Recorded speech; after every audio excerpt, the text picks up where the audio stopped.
Welcome and good evening, everyone, directors and aspiring directors. It gives me immense pleasure to welcome you to the interview series of Mentor My Board, that's Boardroom Talks.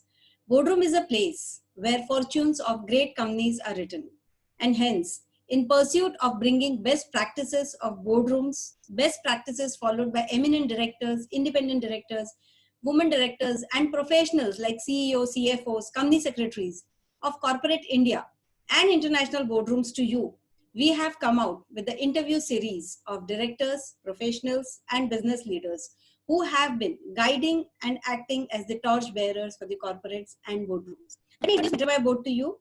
Mentor My Board is a platform wherein corporate directors come together to learn, to network, to sharpen their boardroom skills and get opportunity of serving the companies to act as directors, women directors, independent directors, and also get mentored by expert mentors on areas of business, governance, finance, marketing, strategy, and many more. We are on a mission to transform Indian boardrooms and corporate directors and create a community of 1 lakh directors by 2027. We help directors who are continuously looking to sharpen their boardroom skills and leadership skills, upgrade their knowledge on better governance through best board practices, which help the companies they serve on to grow faster and, most importantly, ethically. Let me now tell you, we have recently been conducting a lot of boardroom talk series and have been getting very, very valuable suggestions and feedbacks from you all. So thank you for liking our series, and surely we will bring eminent directors and professionals to you with their eminent experience and sharing of knowledge. Kindly do share, like, subscribe to our Facebook page, Mentor My Board, on our YouTube channel, Mentor My Board, and join our LinkedIn community of Circle of Directors. So today, I, CS Divya Momaya, founder of Mentor My Board, am the moderator for the boardroom talk. CS Atul Juvle, who is the General Counsel, Compliance Officer, and CS, India and Southeast Asia for Skindler India Private Limited, which is a Swiss MNC. So, thank you, first of all, Atulji, for coming here and most importantly accepting our invitation to be here on this Friday evening to speak on the corporate governance. What are the best practices of Indian boardrooms, and why you feel that every Indian company, whether it's SME, MSME, whether it's a big corporate, they should follow the corporate governance norms, and how that can really help them to build better business. So thank you so much for being here today. So first of all, I would like to ask you, how do you see the journey and your experience with the corporate governance in India? Thank you, CS Divyaji, and thank you for Mentor My Board for this opportunity. Thank you for people who are joining on live to listen to our experiences and talks. Before I start the answering your first question, I would like to also put a disclaimer that whatever I state today is my personal view and not my company's view. So let us talk about the journey of the corporate governance, and it's really interesting. I will not go in too much history because nobody likes that. But at the same time, if I have to talk about the last 2 decades, it's a journey from where there was informal structure of corporate governance. Why I say informal? Because the corporate governance was mainly handled by Companies Act 1956. In 2002, 2000, particularly movement started in India. In overseas, it started in 1990, but in India, 2000 year restarted, and we got this clause 49. Sir, just a moment, you'll have to hold on. Probably there is some challenge with the Facebook Live. So let me just connect again. I'm extremely sorry. Perfect. No problem. Fine.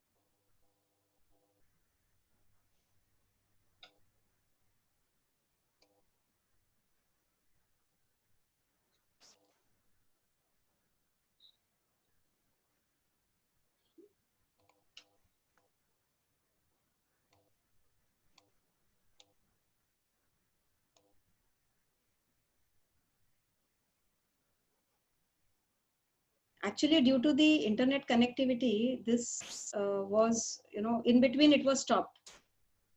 Mhm.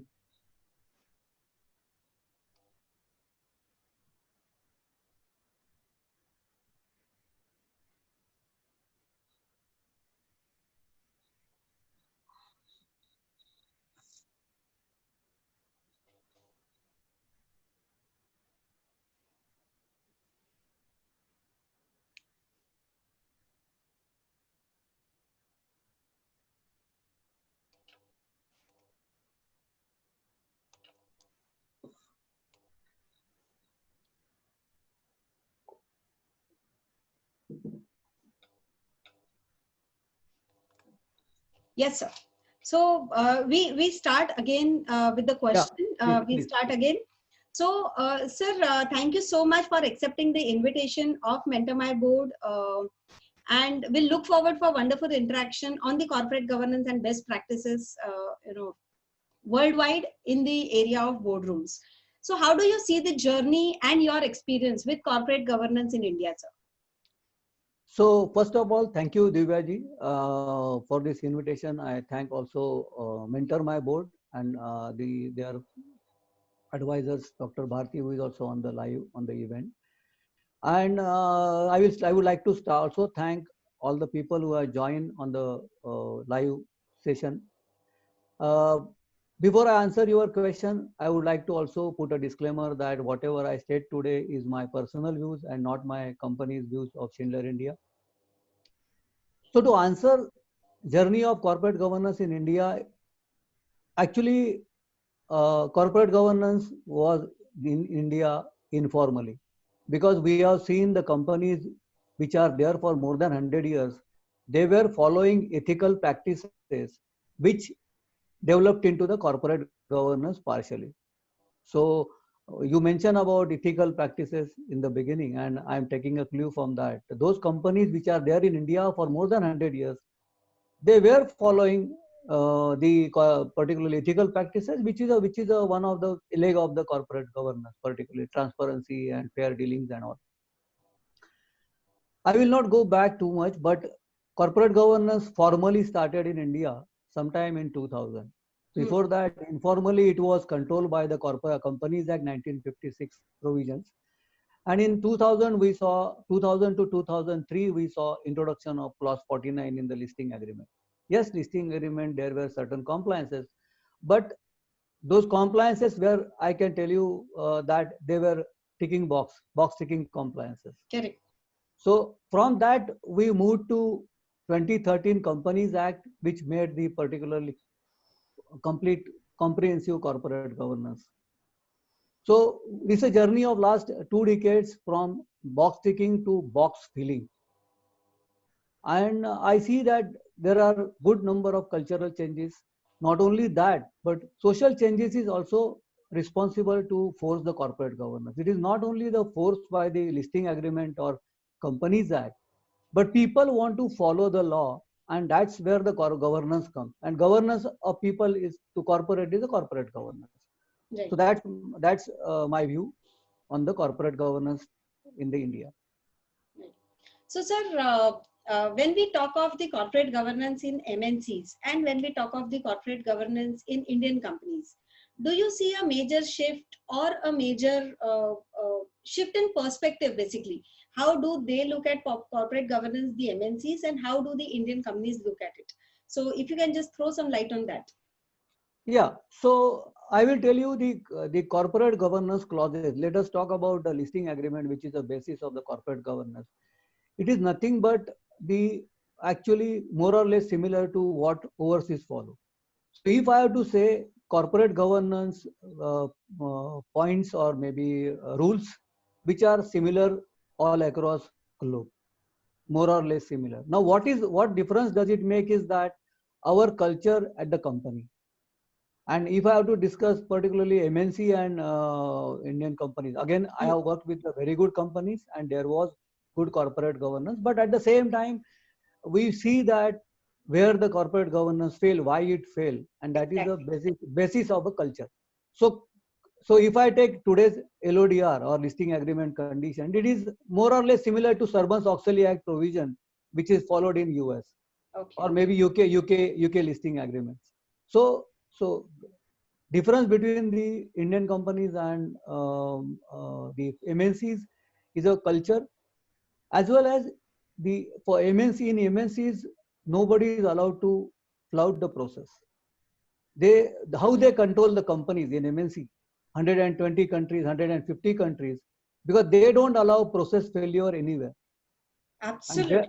yeah, Absolutely. and that is why. But at the same time, it's not that only MNCs, but we have got good family businesses which are there for more than 100 years, and I am fortunate enough to work with this group, and I found that they follow the same thing. And I am lucky to tell you that my foundation of particularly ethics, code of conduct, or even the particularly basic corporate governance was at Tata. I owe that training which I took 20 years back, and which I built my career. So it's not that MNCs are only following the law. There are companies, similar companies that like we have got companies which default here. Similar companies are there defaulting in other countries also. Correct. It was interesting to actually when I was doing some overseas course, my understanding was the fraud happens only in India Hmm. majority. But when Hmm. I was going through the particularly that course, Hmm. I found that all across globe the fraud happens or corporate governance default happens. Correct. So it's common, and it's a tendency of the people who run the company. Absolutely, absolutely well said. So, sir, I'm taking a clue from what you said. You know, you were doing a course, international course.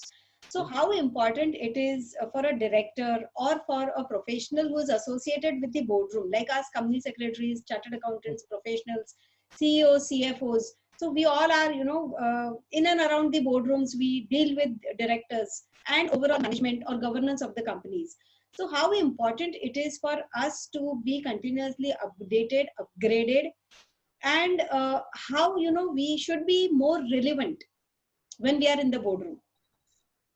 So I will tell you the Ford statement that whoever not learning, he is old and irrelevant, whatever age he is. Correct. Second is, I also believe in that principle, overseas principle, that every degree, every qualification has got shelf life of 5 years. So after 5 years, if you are not updating yourself, definitely you are odd in the current scenario. So updation is very important. And about the foreign courses, depends actually. Director need not go for the exams and course because they have got experiences, but they should have good knowledge of the course, because our laws also based on the like US FCPA, Mm. Foreign Corrupt Practices Act, which is copied everywhere. UK Bribery Act. So we should have the knowledge when we go on a board, because if you don't know the risk, how you are going to advise the management. Absolutely. You have to be relevant, you have to be updated, and more particularly where the international contracts are there, we should know what laws they follow. And we found actually many cases in India also where the actions have happened because of the flouting of US laws in India. Hmm. Hmm. Hmm. So there are good number of cases. Correct. So, sir, if you can, just share some anecdotes to show how important it is to stay relevant, or some example, when you experienced in your journey that because you were updated, you could, survive that situation. So, if you can think of some, something like that, and that will, really help the audience, the directors, the aspiring directors to understand that yes, any situation can come up and you need to be updated. So if you can, just think of something like that. Yeah, so I will tell you, we will have to be futuristic. Now, what is futuristic is the GDPR has taken place in the European countries, Correct. and that law is applicable. So if you know the data privacy law, now in India the bill is pending for almost 1.5 years, and it will become a law. But if you are not aware of that, then definitely you can't be relevant, because contracts which are signing today, Hmm. if that clause is not there particularly, and in board particularly high value contracts comes. So Yeah. when you take the responsibility, if you are not aware of GDPR, GDPR is going to make a wave now, because the fine is 4% on your global turnover. And Data Privacy Act is almost similar to that, and similar fine. So after Competition Act, what we have to worry is now GDPR or data privacy. So staying relevant means what? If you are relevant, see how director can be a game changer. If he gives one point which is a relevant point from the risk perspective, everybody likes it, and that's where you make a differentiation. So you have to remain ahead of the, particularly the class, as well as updated on the futuristic. Correct, correct, correct. Wonderful, wonderfully said, sir, that we really need to be relevant, and GDPR, is the next. I mean, the way there was a threat of MRTP, then Competition Act, and now it is GDPR, which is really, data privacy is a big concern for the entire world today. With the recent times, what we are looking at. Wonderful. So, sir, one question which I would like to ask you is, can one director make a difference? There is a board of 7, 8 people, who are sitting in the boardroom and taking decision. So can one director make a difference in such boardrooms? I will tell you the actual case. Yeah, okay, without that would be quoting the great. name, and without quoting the name and company, Yeah. and then we see the situation that two directors are working directors, Correct. two directors are non-executive directors outside Indian directors, and two directors are foreign directors. There was a proposal when the downturn was there in 2000. There was a proposal put before board of cost cutting, cost optimization. They say cost optimization proposal, in which there was a proposal that millennium young people like more cash in hand. So why not to give them a choice of discretion to avoid the retirement benefits, by which they will get cash in hand more, as well as company can save 6 to 8% per employee CTC cost. So it was a good proposal because of cost optimization measure, and really there was a downturn. So whenever downturn comes, these all kinds of ideas come. So almost the proposal was done. It was properly made in the agenda file and all, and with the rational as well as legal side. On legally, it was right. I can tell you, and that's where I make a difference, that corporate governance goes beyond legal. Absolutely well said. Absolutely. There was a meeting was conducted, and we said that once this meeting happens, we will sign the certified copies and all, and we will start working on that. And to our surprise, one Indian director who was a senior director, he took that board meeting. Really, he not only very heavily against put his views that how you can go against Indian system, particularly law and all. And these people, young people, doesn't know what is future for. Why the laws are, welfare scheme are there. And then that 30 minutes, literally, I am telling you, we have to shelve back that proposal, and that proposal was never presented again. So if you are relevant, definitely people, and even then he made it very nicely that you have to educate these foreign directors. They will not know what it is. Absolutely. And then this was actually a lesson actually. And then really this example I can give. So what the point I'm making is that single director, if he is relevant, can make difference in the board, even if board is having 7, 8 members. No problem. Because finally board also understand the risk perspective as well as the total reputation perspective. Sometimes things can be legally right, but reputation wise it can damage majorly. Absolutely, absolutely well said, sir.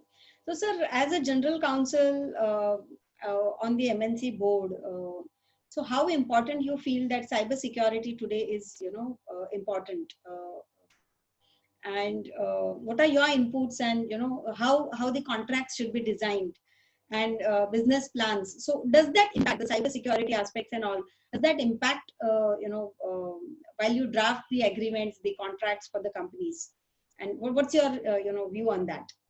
See, cyber securities will have less relevance in the general contract, but at the same time, employee who are working from home, which is a new normal, where cyber security has become a important risk factor, which everybody has to keep in mind. Correct. and they can land company into trouble, because cyber security is not only violation of the law, but virus as well as malwares, and then they can destroy the company's system itself. So there will be breach of the data privacy, data which is relevant for them. Not I am talking of privacy, but data which is confidential in company. And I can tell you that it is not that intentional happens. This cyber security violation happens through the employees. And I can tell you that we are working on the email of the company. Email box is open, and at that time we open Facebook, and then we give like to a the unknown article and all, and from that the malware comes in your system. And that malware is absolutely will be there in the system, and that will not take care of you, because they are not interested in you, they are interested in company data. So cyber security will be a really important topic, important risk factor, because majority people are working from home. And when we work from home, we always work with the 3 or 4 apps, and definitely risk is more. So it is not I will not say intentional violation, but innocent violation also can land you and company into trouble. Absolutely, absolutely. Yeah. So, sir, while dealing with the boardrooms, what are the best practices, as per you, the company should follow? And believe me, when I see the Indian scenario, barring the top companies, 100 companies or 500 companies, hardly there are any companies who are following the corporate governance norms to the fullest. So, what are the best practices, in the boardrooms, which you would recommend? See, I will tell you, the things are changing. Yes, not as fast as we want, but things are changing, because corporate governance is not now limited to company director and owners of the company, but now it has got outside stakeholder like particularly investors. So investors, if they want to come, if you want to grow, these companies who want to grow, and if they don't have corporate governance in a place right way, I don't think they are going to get a foreign investment. So that's one aspect. So people have to remember that when they think of corporate governance as a cost or compliance, they have to see towards it as a continuity. Now, what are the best practices which companies has to follow and all? I can tell you, I have to thank our ICSI for publishing secretarial standard for the board. Absolutely. Because because they have laid down the rules and regulations of forwarding agenda as well as writing of minutes. So it has curbed the practice of sending last minute agenda, and which is, you all know that finally directors are also people like us, human being. And if you give him 200-page document on the Saturday night, and Monday is a board meeting, how he is going to read and how he is going to contribute? It will be the expectation. But now with the secretarial standards, we have to send the agenda 7 days before, which is a good practice. As well as it has also stopped the some companies were following that changing of minutes and addition items and all. So that also practice has come. So that's one good practice. And then this is a one that agenda should go, minutes should be written properly. Second practice is the transparency in the business, and bringing before the board the issues which are relevant. Particularly, sometimes people like to cover up those issues. So that should not be there. So that, because then everybody applies. I know, I remember, I will work with the good number of directors and all. We had one problem, and we were working with the top companies and all, and many top reputed directors are there on the board. I went to MD and I said, how do we particularly disclose this problem, because this is a problem. So he said, Atul, when I disclose the problem, it is actually reduces my responsibility, because then 6 people are responsible. Oh, and wow. six people will apply mind, and we will come out of it. And that was a great advice. Actually, I remember every time, whenever there is a problem, that I have to go to the board. But transparency is very important. Risk factors should be discussed in the board, not results. everybody is interested in results, but most important is next quarter what will happen, or maybe risk factor if there is after 6 months or 8 months, like Corona. So if that kind of there, that should be discussed. So best practice is the transparency and taking. And last important thing is, I feel that in a board practice is that respecting disagreements.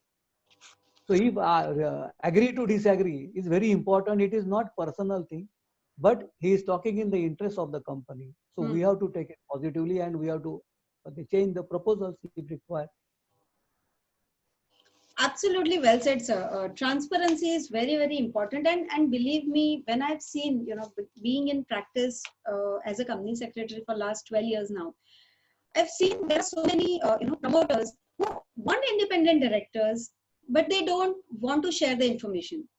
They don't want to share the challenges. They don't want to share, what are the risks involved in the company. And when the independent directors try to ask questions, they feel offended. So absolutely what you have said is very, very important, that respecting the disagreement. If independent directors have disagreement, the promoters should have the mindset, and it's all about changing the mindset. So today, in this world when we are living, there are, it's absolutely VUCA world, and promoters really need to adapt the suggestions given by independent directors, and also respect what their disagreements are, and being very, very transparent. Absolutely well said, sir. So as I told you, Mentor My Board is on a mission to transform Indian boardrooms and really help directors, and our focus is with such kind of interview series also, to help a lot of aspiring directors and the next new generation directors with a lot of best practices, which the companies have been following. So how, you would recommend that, or how we should contribute on sensitizing the directors' best practices? So what Mentor My Board role, the role Mentor My Board can play according to you, sir? So before I answer this, actually, I would get into that particularly your subject, that companies are not disclosing information. Okay.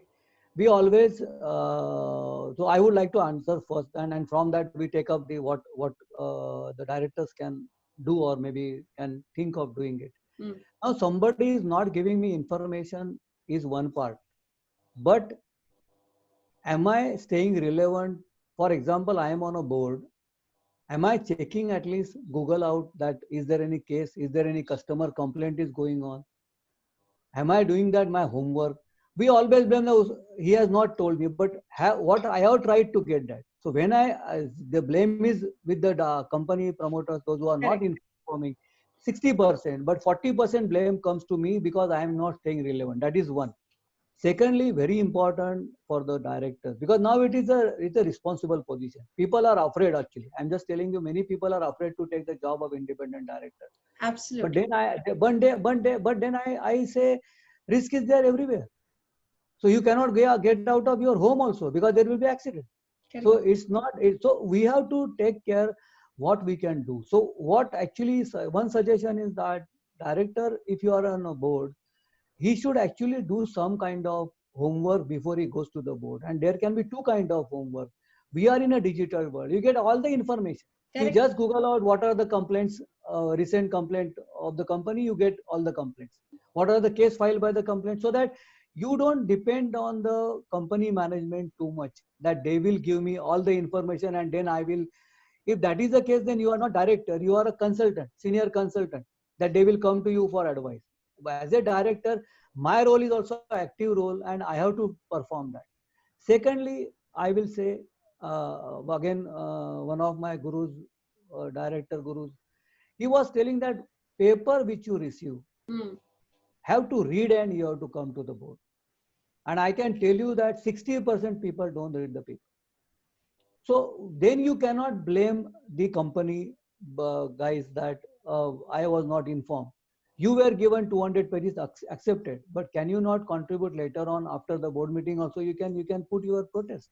But I have not done my duty, and that is why you will find that the one of these particularly scams, all board of directors were held, they were penalized. Correct. And I agree, I respect the decision of the court, because they have not done their duty. And important, the putting Yeah, every time why you want to be no man, yes man.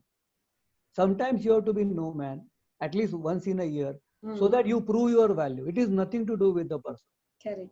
And then in current scenario where the risk is more, I also suggest that if you feel that in 2-3 board meetings, you can find out that they are uncomfortable, we are uncomfortable, then it is better to resign rather than waiting regulator finding us. So there is another alternative available. And then today, actually I'm telling you, India is on a growth story. Everywhere there is now today the SEBI wants not only resignation but want reason also. Very important. So it's a really good development for India. So you can always talk about it, that why I am resigning, because papers are not given. So papers are not given 60% their part, but 40% my part also. I have not done I have not read my agenda. I am not now. I am not calling them informally also. I go to direct board meeting. That's not. So coming back to the next question, which you said that what is the training particularly or maybe learning for this board of directors is that read the papers first and read, and after reading between the lines what it Very, very states. important. So this is one. So then while making a point, communication also very important. Communication aspect is also important because nobody likes direct attack. So you have to put a communication well. I have seen a board of directors which are going against on the proposal, but still company likes them because they are talking relevant, and it is nothing to do with the person. So reading between the line, staying relevant, and most important, very important is that I will say what to look and what to overlook. Overlooking is also very important. We cannot go on particularly macro. For example, we see in Google one complaint and we start talking about it in the boardroom is not allowed actually, because then nobody likes it. So absolutely well said, sir. So how do you think Mentor My Board, can really add value to help directors, and on which are the areas, Mentor My Board can help them? So what's your say? yeah, so first, see, there are many points actually, but at the same time, if I want to tell you again, I will go back to my first point, the reading of the paper. Now, what is to be read? Now, I can tell you that first we have to maybe learn. I will not say teach. I am saying we have to learn to read financial accounts. If I cannot read financial accounts, then it is difficult to be on a board because you are working with a company, and today the disclosure in financial accounts is too much. You have to see what you have to look for. Correct. So that is one, I think, the aspect, reading of the financial accounts. And now you all always, you know that financial accounts are always delivered at the board for the signing. Correct. Which are many companies, or maybe copies are given and then last minute some. So in that, can you read accounts, financial accounts in the 15 minutes time? That's a question. So when it is a 200 page, what you have to see in the financial accounts, we have to learn. And I will say, you go through the audit report. Now again, audit reports say about 10 pages.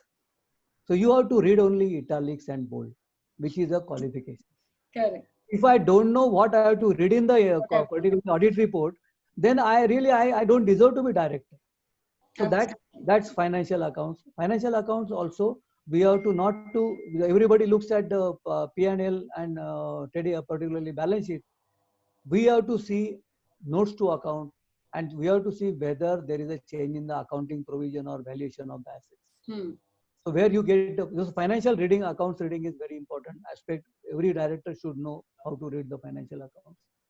And secondly, staying relevant, which I said that before going for the meeting, at least 2-3 days advance, or maybe even if I am a director on a board, at least once in a month, I should call them, I should check, is there any problem or something. So that's how I can contribute. And then staying really, particularly upgrading the education whenever there are particularly changes in the law. As I mentioned, GDPR is a big change in the law after GST. Absolutely. After GST. And if you are not aware, we have to be aware. Now, new normal, digitalized working. We will have to see that. We will have to train ourselves, and at the same time, we have to also learn the cyber security, because that is going to be the way of life. I am talking, not talking from the company, but I am talking about from, suppose I am now doing particularly, and then there is a cyber attack, which can be there. Hmm. These are the 3 points actually I will say. There are many other points. Communication always comes, as I mentioned. I remember one finance director was there, who shouted in the board meeting on this finance presentation. Hmm. And it was a uncomfortable situation and all. But after that, we were going for the lunch. At that time, he came there for foreign finance overseas director. He came to that finance person and he said nothing personal. It was because of the bad presentation, nothing personal. And he actually hugged him, and that was a really, that kind of gesture went long in my life actually. So even if we are arguing, it is not personal argument. It is not. It is an argument for the interest of the company. Absolutely, absolutely well said, sir. So, sir, I would still continue asking you one question, which is, what's your, suggestion to mentor my board, and हमको क्या करना चाहिए? या do you think हमारी जरूरत है? Absolutely, you are required, because, as I mentioned, as a simple example, I have given you reading of the financial report. Many people are there, but how many people know what to read? What is relevant to read in the financial report? It's a simple thing, but it comes over the learning after experience only. So you are required. You are required to groom actually people. You are required to give confidence to the people who are aspiring director, because problem is that they see the directors are fine, and there are always pessimistic people who will say, oh, independent director responsive is a risky position, don't go for that. But if there is no risk, there is no reward. Well said, So absolutely mentor, your organization is required to train the directors, where directors can be, people can be aspiring directors. Not only that, but they become the perfect directors. Effective directors and Effective efficient directors. directors. Effective directors. Absolutely well said, sir. Thank you so much for this valuable feedback. So, sir, do you think it is necessary? Okay, when we talk of the listed entities, it's perfectly fine. Now, coming back to SMEs and MSMEs in India, which constitutes more than 95% of Indian, businesses. So, do you think it is relevant to burden with the corporate governance for the SMEs and MSMEs? What's your take on that, sir? Again, I will come back to first particularly view that corporate governance, if you think of particular, anybody think of the cost, is a short-sighted person. You need to have vision that by corporate governance, I can attract employees, I can attract vendors, I can attract my customers. Not only that, but if I want to grow, because MSME is not that lifetime story that I have opened one shop and I want to. There are few people, I'm just telling you, those who would like to live below GST level and they don't want to register for the GST. But those people are not growing. And today the opportunity is absolutely great opportunity for India. We are on a growth pace actually, and foreigners are looking at India as a growth engine everywhere. Nowhere growth is there in the plus, except excluding this COVID. But again, in COVID also, when they say rebounds back will be greater than the other countries. So in such situation, if we are not taking benefit of the growth, we cannot go with the mindset that now even not only MSME but startup also. Now, why corporate governance is required? No, corporate governance is required because you want to grow. You don't want to be a small time company. If you want to be a bigger company, you need to have the corporate governance. Now, what is meant by corporate governance? Let's talk about it. It is not, suppose a listed agreement is not applicable to me. What is the corporate? As I mentioned that I have worked with the companies who were following that ethical lines, and that is why they are there for 100 years. They have grown with the country's development, and they were following that. So transparency, ethical practices. I can tell you one example. Uh, Again, I cannot quote the name, but I will tell you, we have given a contract to one Indian company, okay, and they delayed the contract. So we were frustrated actually. They delayed the contract. You will not believe that company has paid us liquidated damages without giving legal notice. And that is a group which is there for more than 100 years. Wow. In the country. And that is why they are living 100 years. Otherwise, the person will fight in the court. They will take that fight to appeal. That's not the way of life if you want to grow in the business. Litigation is the last source for the business. But sometimes people like to take that litigation mode to save the money and all. They are short-sighted people. Correct. And in that, I will tell you, whenever the M&A deal happens, they are not considered because of 200 litigations. The deal goes, particularly deal breaks because of that, because that becomes a one minus point, particularly tax cases. People enjoy that tax cases of interpretation and all, but that's wrong totally. Because of that, your growth is so coming back to small timers also. Small timer is not going to be small. Whoever starts a business, he has got dream to become a big. And if you want to become a big, start in the smaller time. So corporate governance need not be, you need not have independent directors, but at least follow ethical practices, which are more than legal. We should not create another company to just save GST registration. If you are of that mindset, then you are going to be in one corner of the country and where nobody will recognize it. If you want recognition from the employees, recognition from the regulators, so MSME also and startup also required to follow corporate governance. And most important, startups are coming up with the particularly idea of angel investor. Investor is there. He will require the independent director to have a checkmate balances. It's nothing to do with the policing and all, but he needs somebody to check on his behalf what is happening with the money. Absolutely well said. So I think if the companies really want to grow, if the companies want good investments to come in their companies, if the companies want to create massive wealth for the stakeholders, they must follow the corporate governance, which will actually give more confidence to the investors, to the stakeholders in the companies. Absolutely well point, sir. Thank you so much for this. And I'm sure, now when when India is on the stage where we have next to it, 10 to 15 years or 20 years, a growth story is going to, build now.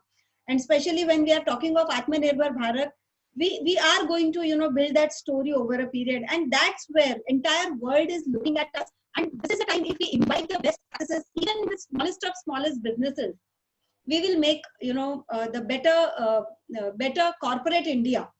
That's what my take is from today's Absolutely. discussion with you, sir.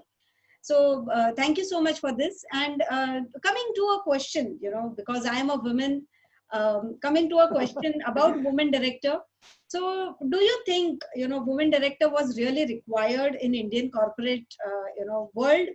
And why was it made by law and not by spirit? So over to you for that. So I will say I have worked with the leading women directors, and one of them is MD now on the board actually, and they are relevant. They are relevant. They can make the impact in the board. Their effectiveness is there in the board. Now, why the movement has come?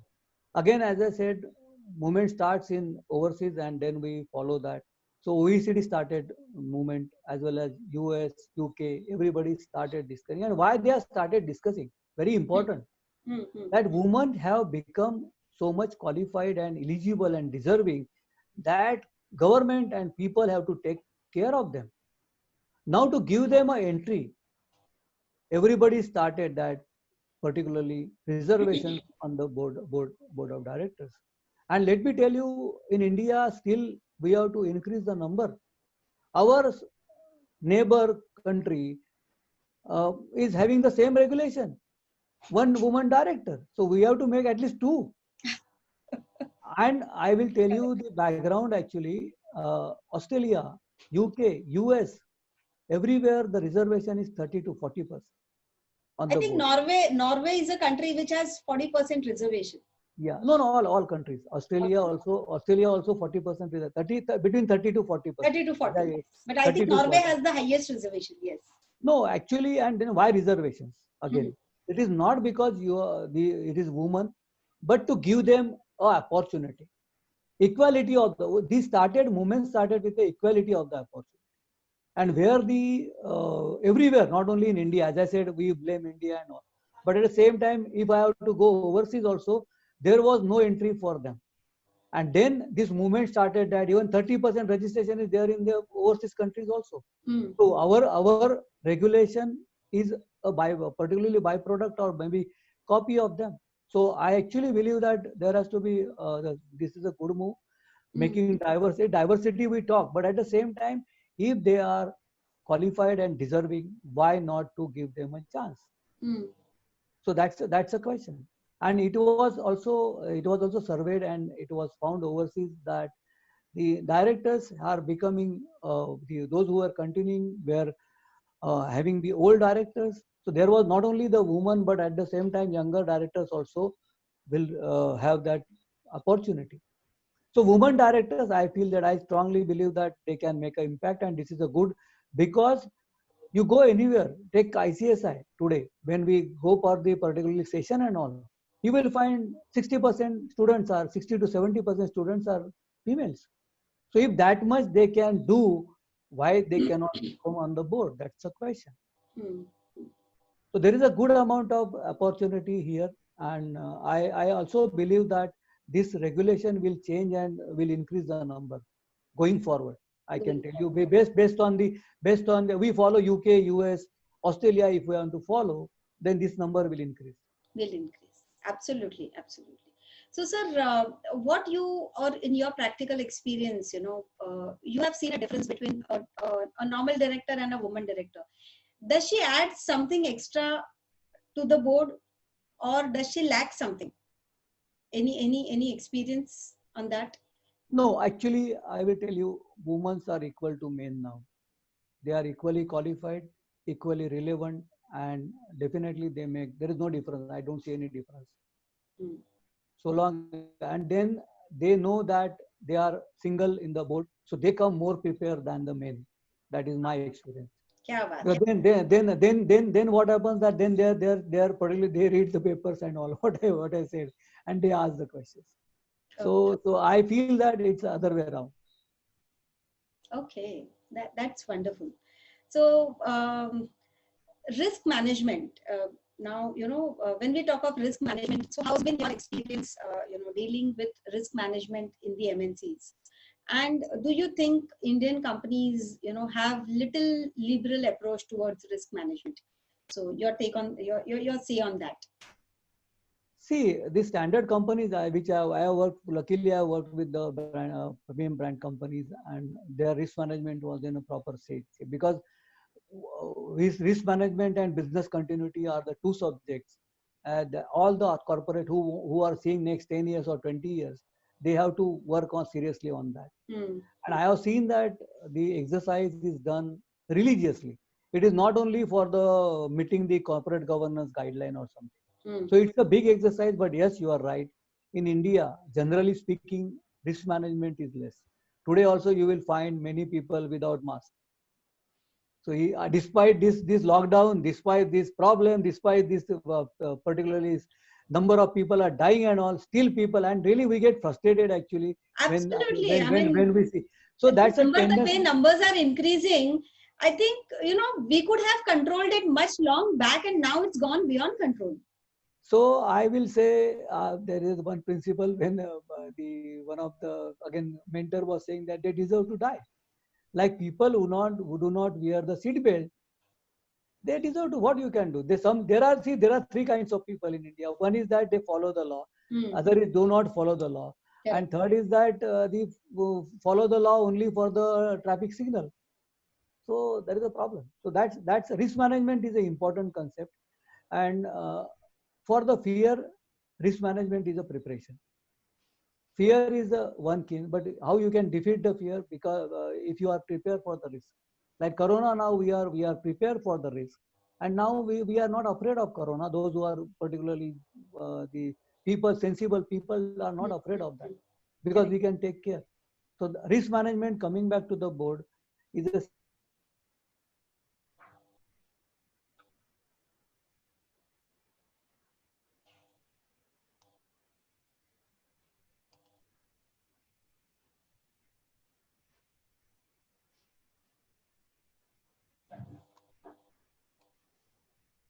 Sir, your video has gone.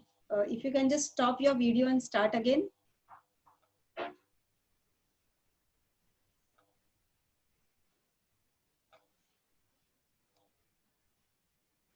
Divya, I think somebody needs to call him. He's gone static. Okay, Bharti, you can try calling him. Should I? Yeah, if you have his number, please. Yeah, can you do it, Swati? Yeah, I think he's got disconnected. He'll join in. Sorry, there was a Wi-Fi issue. Yeah. No, no worries, sir. It's perfectly fine. Fine.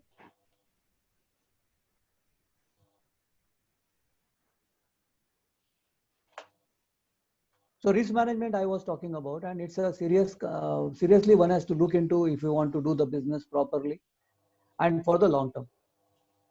Absolutely, absolutely. Well said, sir. So, sir, you can start your video. 1 minute. Huh? Yeah. Yeah, sorry. Perfect. Yeah. Sorry. Yes, sir. So, absolute wonderful interactions with you, sir. So we are almost, about to finish our interview session. And before we close, 3 tips from you to the aspiring directors, to the women directors, and to the independent directors. Okay. First is that do not afraid about the risk. Okay. Face the risk, particularly by having the risk mitigation plan, and which is not a rocket science, which we can do. So grab the opportunity, which is absolutely huge in number in India, and coming decade will be independent directors and women directors. So one must particularly take this opportunity. Staying relevant always by upgrading education, upgrading our knowledge. Third, when you are on the board, at least be aware about that company, know your company, KYC. KYC we have to see. So that's one thing. And increase networking so that you get the information quickly. Absolutely. Yeah, because and networking has to be genuine networking. It's not a networking just for the sake of when we are need we call. That's not the networking. Correct. So we get the information so that if suppose, for example, assume that there is some bad news in the paper, and if you are having networking, before you get up, you get the message that this news has come, please take care of it. That is where the risk management comes. Then you are actually aware that what is happening. So this is how the networking is. Correct. So these are the 3 actually advices for the board. Absolutely. For those who are aspiring directors. Aspiring directors. And 3 suggestions to mentor my board for the future journey. What would you think of, or what service you feel that we should help the directors for? So 3 quick suggestions if you can give us, that these are the areas you need to think on. That's the corporate India needs basically. So if the pain areas which you have seen. No, one is that we have to give the confidence to the aspiring people.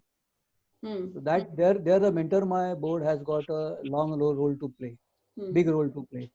We have to give confidence, and then there are institutes I have seen, but some of them are for profit. Those say they're non-profit and all, but they are. I know one institute particularly, they charge very high, and then people are afraid that whether to go for it or not. So their mentor my board can definitely have this giving confidence to the people. See, problem is we feel that we are unemployed and all, but we don't want to try only. So there is a 20, I think I will say 10 to 20% people unemployed because of they feel that that company works late, that company has got problem. So I'm at home, unemployed, and then they go on this searching that something should happen. So I think confidence is, and that is possible in mental, like particularly you have got really good work you are doing, and you should continue to do that. And then definitely, as I mentioned, the polishing the people for the director position.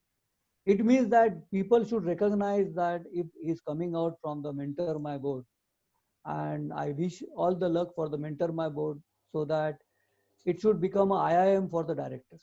Wow, wonderful. Thank you So so much. once the person comes out of the training and all, he will not go wrong grossly. Now, minutely, anybody can go wrong. Hmm. But people and then the brand should be like this, that corporates should demand the people that we are trained by you. Absolutely. Thank you for, and your best wishes. Thank you for your best wishes, basically. So we also have, CS Bharti Iyer with us and Dr. Swati Padoshi with us. So over to you if you have some last minute questions to ask after this wonderful interaction. So yes, Bharti.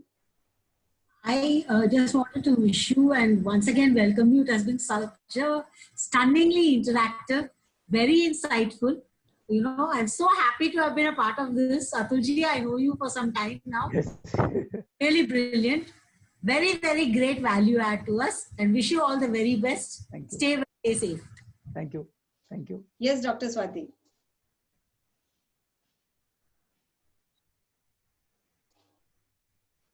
Yes, Dr. Swati, you're on mute, huh? Yeah, go ahead. No, still she's on mute, I think. Still she's on mute. I would Go ahead. I would like to thank sir for GDPR point. Wonderful. Thank you so much. Thank you very much. Thank you. Thank you. So, Thank you. thank you, Atulji, for being here today on this platform of Mentor My Board, and with your wonderful insights on best practices which the MNCs are following, which the top companies are following, and definitely those best practices. Every company, whether it's MNC, whether it's a big corporate, whether it's a SME, MSME, even the startups, if they imbibe the growth journey for them will become very, very easy and smooth.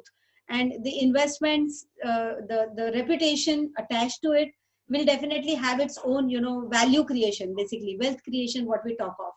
And thank you for once again for accepting our invitation and being here on the platform.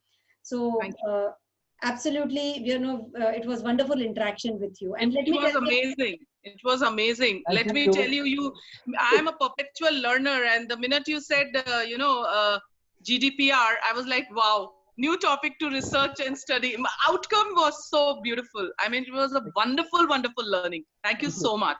Thank you very much. Thank you. Thank you. And sir, yes, so I would also like to thank our viewers. Thank you, all the eminent audience who joins us every Friday on this Boardroom Talk series. Please do like, comment, share the video so that more and more directors, aspiring directors are benefited with such great insights from our eminent directors, professionals who have rich board experience. And if you would like us to invite someone, please do post in the comment below. We will ensure that we have them in the coming weeks. So stay tuned and keep watching, keep sharing, and keep motivating us. Thank you. Thank you, sir. Thank you. Thank you. Bye. Thank you. Bye.